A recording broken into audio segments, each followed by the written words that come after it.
আসসালামু আলাইকুম রহমতুল্লাহি ওয়া বারাকাতুহু। সম্মানিত দর্শক, আমাদের দেশে দীর্ঘদিন ধরে যে পররাষ্ট্রনীতি এটি এলোমেলো অবস্থায় চলছে। ঠিক ধরুন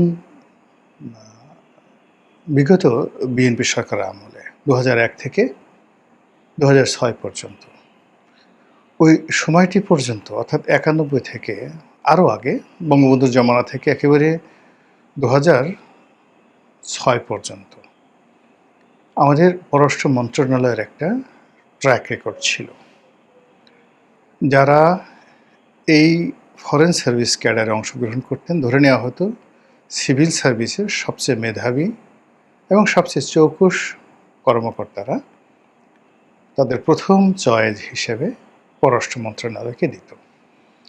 ফলে এখানে যারা নিয়োগ লাভ করতেন তারা দেখতে সুন্দর ছিলেন, ভালো বংশ থেকে এসেছেন, তারপর তাদের লেখাপড়ার মান আদার দেন অন্য যে কোনো বিষয়ে তাদের লেখাপড়ার মান অন্য যে কোনো সার্ভিসের চাইতে শ্রেষ্ঠতর।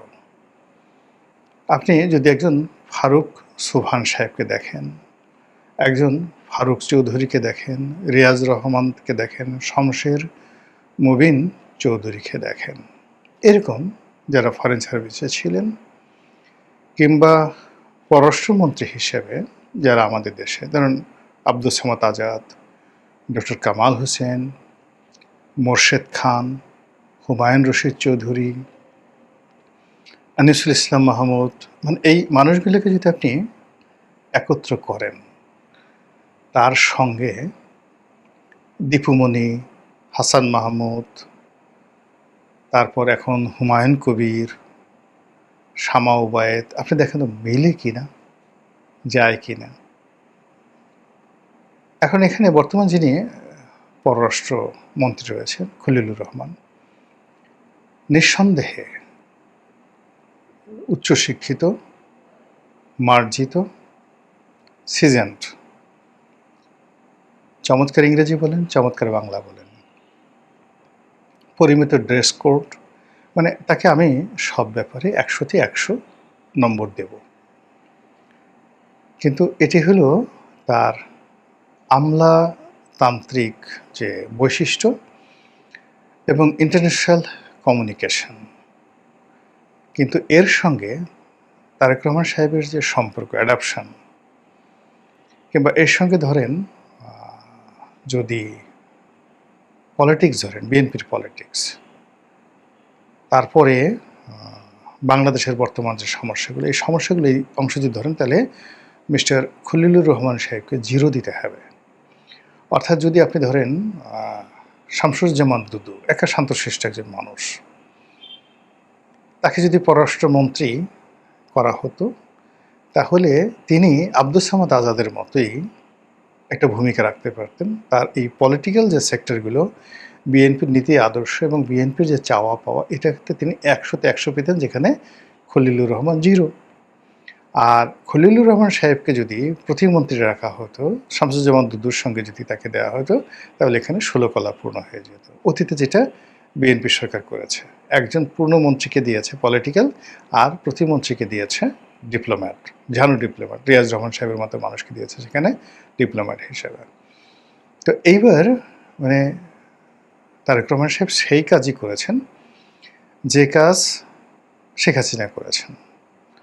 তিনি দীপুমণিকে প্রথম দফায় দিলেন, তার কাজই হলো শুধু ঘুরে বেড়ানো, সারা দুনিয়ায় ঘুরে বেড়ানো। এটা নিয়ে আমি অনেক সমালোচনা করেছি এবং দীপুমণির সঙ্গে আমার সম্পর্ক খারাপ হয়ে গেছে। ওই সময়তে আমি বলেছিলাম যে এটা খুব খারাপ একটা রেকর্ড হয়েছে। এরপর হাসান মাহমুদ সাহেবকে দিলেন, হাসান মাহমুদকে দিলেন। আমার কোনো অ্যাঙ্গেলই হাসান মাহমুদ সাহেবকে একজন দক্ষ পররাষ্ট্রমন্ত্রী মনে হয়নি। তারপরে মাহমুদ আলী সাহেবকে দিলেন, অত্যন্ত ভদ্রলোক, আমার কলিগ, এবং তিনি ফরেন সার্ভিস ক্যাডারে, কিন্তু ওই যে পলিটিক্যালের যে জায়গাটাতে আসলে হয় না। ফলে দেখুন, শেখ হাসিনা নিজের হাতে যখন যা ইচ্ছে তাই মনে হয়েছে সে এইখানে সাক্ষাৎকার দিবে, এখানে বাংলা বলবে, এখানে ইংরেজি বলবে, সব মিলিয়ে পররাষ্ট্র মন্ত্রণালয় এবং স্বরাষ্ট্র মন্ত্রণালয় এই দুটো জায়গাটাতেই আওয়ামী লীগের মানে নেগলিজেন্স যেটা, সেই নেগলিজেন্স ছিল অমার্জনীয় এবং তার পরিণতি এখন তাকে ভোগ করতে হচ্ছে। ঠিক সেম কাজগুলো এখন বিএনপি করছে। বিএনপি দেখেন সালাউদ্দিন সাহেবকে দিয়েছেন স্বরাষ্ট্র মন্ত্রণালয়, কিন্তু সালাউদ্দিন সাহেব আসলে ডেপুটি প্রাইম মিনিস্টার হওয়ার উপযুক্ত, প্রাইম মিনিস্টার হওয়ার উপযুক্ত, রাষ্ট্রপতি হওয়ার উপযুক্ত। তো অথবা তার পছন্দের, তাকে বাণিজ্যমন্ত্রী, মানে সে যে কি পছন্দ করে এটা বোঝা। সে তার জ্ঞান গরিমা লেখাপড়া পার্লামেন্টকে নিয়ে তাকে যদি সংসদ বিষয়ক মন্ত্রী করা হতো, ইভেন আইনমন্ত্রী করা হতো, তিনি ভালো করতে পারতেন। কিন্তু যে ব্যাপারে তার কোনো আগ্রহ নেই, স্বরাষ্ট্রমন্ত্রী ইটস এ সেক্সি মিনিস্ট্রি, অনেকের আগ্রহ থাকতে পারে, কিন্তু আমার কাছে মনে হয়েছে সেই এই ভদ্রলোক মানে উনি সাহারা খাতুন তবু তার মন্ত্রণালয়ের ব্যাপারে যথেষ্ট সচেতন ছিলেন। সারা রাত বসে, রাত্রি 1টা-1:30টা পর্যন্ত তিনি বসে থাকতেন। ইভেন আসাদুজ্জামান খান কামাল, তিনি সর্বশক্তি নিয়োগ করতেন। সারাক্ষণ পুলিশের তার একটা সিন্ডিকেট ছিল, রাত্রি 2টা, 3টা, 4টা পর্যন্ত বাসায় তিনি এই পুলিশ কর্মকর্তাদেরকে নিয়ে বসতেন, আড্ডা মারতেন। একটা ফেলোশিপ। এবং পুলিশের তার যারা সিন্ডিকেটের লোকজন আসাদুজ্জামান খান কামালকে মনে করতেন just like father, just like friend, just like বড় ভাই, এরকম। ফলে নরম সরম মানুষটা হলো, ওতে সে ভালো কিছু করতে পারেনি, কিন্তু তার আগ্রহটা ছিল প্রবল।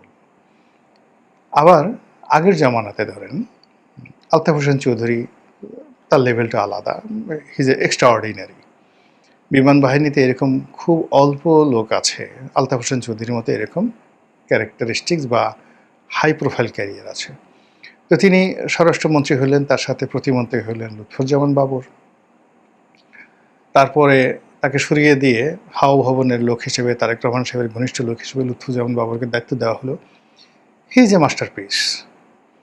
ইংরেজি বাংলা মিলিয়ে আমরা যতই ঠাট্টা করি না কেন, টিল নাও পুলিশের মধ্যে স্বাধীনতার পরে এখন পর্যন্ত ওনার চেয়ে জনপ্রিয় কোনো স্বরাষ্ট্রমন্ত্রী আসেননি। অনেক পুলিশ কর্মকর্তা টিল নাও এখন পর্যন্ত তার নামে কুরবানি করেন, তার জন্য জীবন দিতে প্রস্তুত। এবং ভালো বলেন মন্দ বলেন যা কিছু বলেন, তিনি এটাকে মানে স্বরাষ্ট্র মন্ত্রণালয়টাকে ইবাদত হিসেবে নিয়েছেন। এর বাইরে তার দুর্নীতির অভিযোগ আছে, আরও অনেক অভিযোগ আছে, কিন্তু মূল ব্যাপার হলো যে তিনি তার এইটাকে ইবাদত হিসেবে নিয়েছিলেন। কিন্তু সালাউদ্দিন সাহেব এটাকে ইবাদত হিসেবে নিচ্ছেন না। ফলে সারা বাংলাদেশে আইনশৃঙ্খলা যা অবস্থা, রামদায়ের রাজত্ব, পিস্তলের রাজত্ব, চাঁদাবাজির রাজত্ব, মাস্তানের রাজত্ব, প্রধানমন্ত্রী সারা দেশ ঘুরে বেড়াচ্ছেন একটু গার্ড ছাড়া, একা একা গাড়িটা নিয়ে তিনি একটু মোহাম্মদপুরে জানতো কোনো রকম প্রোটোকল ছাড়া। তাহলে বাদশাহ হারুন আর রশিদ কাকে বলে, কত প্রকার কী কী, উনি এটা হাড়ে হাড়ে টের পেয়ে আসবেন। মোহাম্মদপুর থেকে রাত্রি 3টার সময়, 2টার সময়, 12টার পরে একটু ঘুরতে গেলেই বুঝতে পারবেন যে আইন শৃঙ্খলাটা কোন অবস্থায় আছে। 2 নম্বরে যেটা আছে সেটা হলো যে পররাষ্ট্র মন্ত্রণালয়। পররাষ্ট্র মন্ত্রণালয় নিয়ে এখন রীতিমতো যাকে বলা হয়, এটাকে সরকারের পক্ষ থেকে তুচ্ছ-তাচ্ছিল্য করা হচ্ছে। যেমন ধরেন শামা উবায়েত, আমাদের বোন, আমেরিকাতে পড়াশোনা করেছে, ভালো ফ্যামিলির, বাবাও আছেন, আন্তরিকতার কোনো অভাব নেই।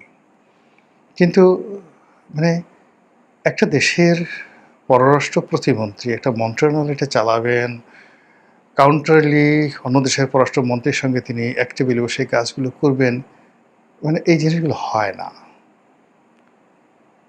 মানে আমি কাউকে ভালোবাসি, আমি কাউকে স্নেহ করি, আদর করি, ইট ডাজ নট মিন যে এটা হয় না। এই পদে একসময় প্রতিমন্ত্রী রূপে রিয়াজ রহমান সাহেবের মতো মানুষজন ছিল, সেখানে শামা উবায়েত হয় না। এবার বিদেশ থেকে হুমায়ুন কবির সাহেবকে নেওয়া হয়েছে। আমি ভদ্রলোক সম্পর্কে কিছুই বলবো না, জানি না, কিন্তু হয় না, এগুলো হয় না বাংলাদেশের সঙ্গে, মানে কথাবার্তা কোনো কিছু দিক থেকে এটা কিছুই হয় না। ফলে শেখ হাসিনার জামানাতে যে সুদীর্ঘ সময় এই পুরো পররাষ্ট্র মন্ত্রণালয়টা স্বরাষ্ট্র মন্ত্রণালয়ের আন্ডারে ছিল, অর্থাৎ বিভিন্ন সেই অফিসগুলোতে এনএসআইয়ের যারা মিশনগুলোতে এনএসআইয়ের যারা কর্মকর্তা, যেগুলো স্বরাষ্ট্রমন্ত্রী চালাতো, ডিজিএফআইয়ের যে কর্মকর্তারা বিভিন্ন জায়গাতে ডেপুটেশনে ছিলেন, সেটা প্রধানমন্ত্রী চালাতেন। পাসপোর্ট বিভাগের কর্মকর্তারা ছিল, কৃষি মন্ত্রণালয়, বিভিন্ন মন্ত্রণালয়, তারপরে ম্যান পাওয়ার মিনিস্ট্রির লোকজন বিভিন্ন মন্ত্রণালয় ছিল, এবং রাষ্ট্রদূত একটা বিরাট অংশ পলিটিক্যালের বাইরে আর্মির একটা বিরাট অংশ সেখানে কাজ করতো। ফলে কি হলো, সিভিল সার্ভিসের মধ্যে এই যে ঐতিহ্যবাহী ফরেন সার্ভিসটি, এটিকে মনে হলো যে মানে যে কোনো মানুষ রাষ্ট্রদূত হতে পারে, এনি ওয়ান ক্যান। আপনারা দেখেন এখন এই সরকারের সময় মানে বিভিন্ন জায়গাতে যারা প্রেস মিনিস্টার হিসেবে আছে, বিভিন্ন জায়গাতে যারা রাষ্ট্রদূত আছে বা যাদেরকে পলিটিক্যাল বিচারে রাষ্ট্রদূত করা হয়েছে, এদেরকে দেখলে মানে অন্য যারা রাষ্ট্রদূত আছে এক টেবিলে বসে যে খাবে, এই রুচিটা তাদের নাই। আমি জাস্ট একটা ফরেনের একটা মানে বাস্তব অভিজ্ঞতা বলি। যখন সংসদ সদস্য ছিলাম একবার সেই WHO ওয়ার্ল্ড হেলথ অর্গানাইজেশনের একটা সেমিনারে আমি গেলাম ম্যানিলাতে। আমি ওখানে গিয়েছি মূলত একটা এনজিওর প্রতিনিধি হিসেবে। এনজিও আমাকে দাওয়াত করেছে, তারাই সব কিছু নিয়েছে, কিন্তু I was not represent the government. ওটা খুব হাই প্রোফাইলের মিটিং ছিল, যেখানে বাংলাদেশের স্বাস্থ্যমন্ত্রী যাওয়ার কথা এবং পৃথিবীর সব দেশের স্বাস্থ্যমন্ত্রীরা সেখানে এসেছেন। তা আমি সংসদ সদস্য গেছি, হোয়াইট রিবন নামক একটি এনজিও, সেই এনজিওর পক্ষ থেকে সেখানে গেছি, আর সরকারের পক্ষ থেকে একজন সচিব সেখানে গেছেন, এডিশনাল সচিব। তো যখন ওই উদ্যোক্তারা ওখানে বাংলাদেশ নিয়ে সাবমিশনে খুব গুরুত্বপূর্ণ কতগুলো আইন পাশ হলো আর কয়েকটা রেজুলেশন গ্রহণ করা হলো। তো এগুলোর জন্য প্রথমে একটা সেশন থাকে, তারপর একটা প্ল্যানারি সেশন হয়, এবং অঞ্চল ভিত্তিকে, যেমন যখন সাউথ ইস্ট এশিয়ার প্ল্যানারি সেশন হলো, তখন এখানে আমাদের সমস্যাগুলো নিয়ে আমাদেরকে আলাপ আলোচনা করতে হলো। আবার যখন মানে একেবারে বড় কনফারেন্স হলো, সেখানে সেই গ্লোবাল পার্সপেক্টিভে বাংলাদেশ কীভাবে অংশগ্রহণ করতে পারে এই বিষয়গুলো নিয়ে আলোচনা করতে হলো। আমার পাশে ভারতের একজন এডিশনাল সেক্রেটারি বসেছিল, একজন ভদ্রমহিলা, স্বাস্থ্য মন্ত্রণালয়ের। তো যখন আমাদের বাংলাদেশের যে লোকরে বক্তব্য দিতে দেওয়া হলো, তিনি সচিব, তিনি বক্তব্য দিতে গেছেন, বিশ্বাস করেন মানে ওখানে ডায়াসে উঠে সে ভয় পেয়ে গেছেন। সম্ভবত তার লিখে নিয়ে গেছিলেন কি বলবেন, কিন্তু ওখানে এমন একটা পরিস্থিতি যে তিনি ওটা দেখে পড়বেন ওইরকম তার প্র্যাকটিস ছিল না। ইংরেজি একটা সচিব এত জঘন্য ইংরেজি বলে, মানে ভিতরে পিছনে একটা লোক মাইকের সামনে দাঁড়িয়ে কথা বলছে, কথা বলার পর পিছনে ধরেন 4-5টা তেলাপোকা তার লুঙ্গির ভিতরে ঢুকে গেছে, প্যান্টের ভিতরে ঢুকে গেছে, জাঙ্গের ভিতরে ঢুকে গেছে। তখন একটা লোকের মধ্যে যে ধরনের অস্বস্তি এবং তার মুখের যে ভঙ্গি, ওই সচিবের সে অবস্থা হলো। সমস্ত সেশনের যারা লোক আছে মুসকি মুসকি হাসছে। পাশে ভারতের যে ভদ্রমহিলা, সে আমাকে বলল, মিস্টার রনি, ইউর এক্সিলেন্সি, এ কি আপনার দেশ থেকে কাকে পাঠানো হয়েছে, where is your minister?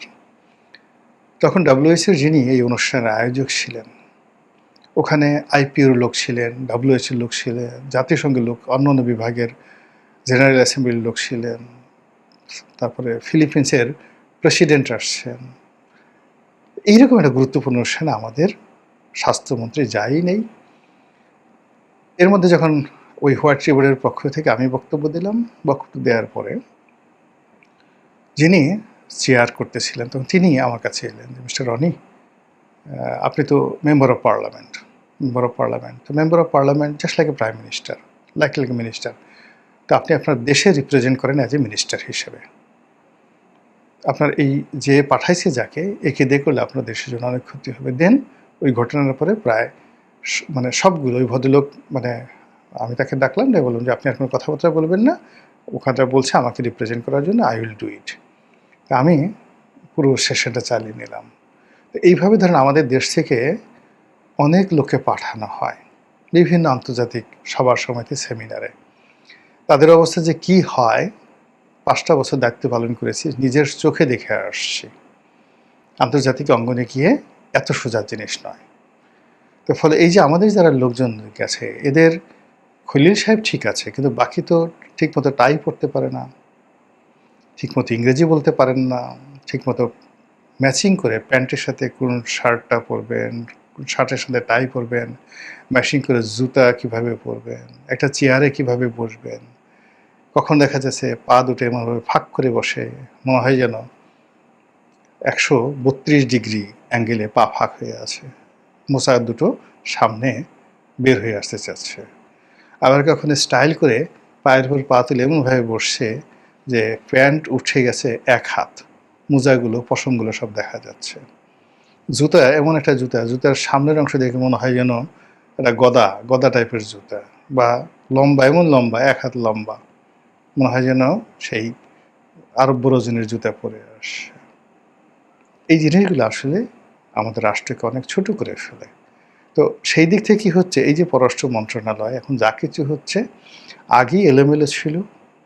Sheikh Hasina যেই কাজগুলো করেছেন, এক হাতে চীন, এক হাতে ভারত, এক হাতে আমেরিকা রাখতে গিয়ে একটা রাষ্ট্রের সঙ্গে সম্পর্ক সুন্দর করতে পারেনি। একটা রাষ্ট্র থেকে দ্বিপাক্ষিক যে বিজনেস বেনিফিট সেটা অর্জন করতে পারেনি। একটা রাষ্ট্রের সঙ্গেও দ্বিপাক্ষিক বন্ধুত্ব, ট্রাস্ট অর দি ফ্রেন্ডশিপ করতে পারেননি।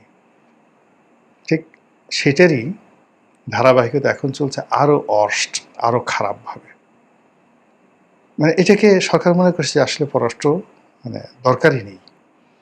অথচ আমাদের এই দেশটা মানে যদি আপনি ডেভেলপ করতে চান, তাহলে 1 নম্বর মিনিস্ট্রি হলো ফরেন মিনিস্ট্রি। 1 নম্বর, এটা অন্য কোনো মিনিস্ট্রি নয়। লাভ যেটা বাণিজ্য মন্ত্রণালয় বলেন, অর্থ মন্ত্রণালয় বলেন, সবার ঊর্ধ্বে ফরেন মিনিস্ট্রি। আর আমাদের 18 কোটি মানুষকে যদি শান্ত রাখতে চান, সবচেয়ে সুন্দর মিনিস্ট্রি আপনাকে করতে হবে স্বরাষ্ট্র মন্ত্রণালয়কে। দুর্ভাগ্যজনক হলেও সত্যি, সরকার এদিকে কোনো কেয়ার করছে না। ফলে যা হবার তাই হচ্ছে। মহান আল্লাহ আমাদের সবাইকে হেদায়েত দান করুন, হেফাজত করুন। আসসালামু আলাইকুম ওয়া রাহমাতুল্লাহি ওয়া বারাকাতুহু।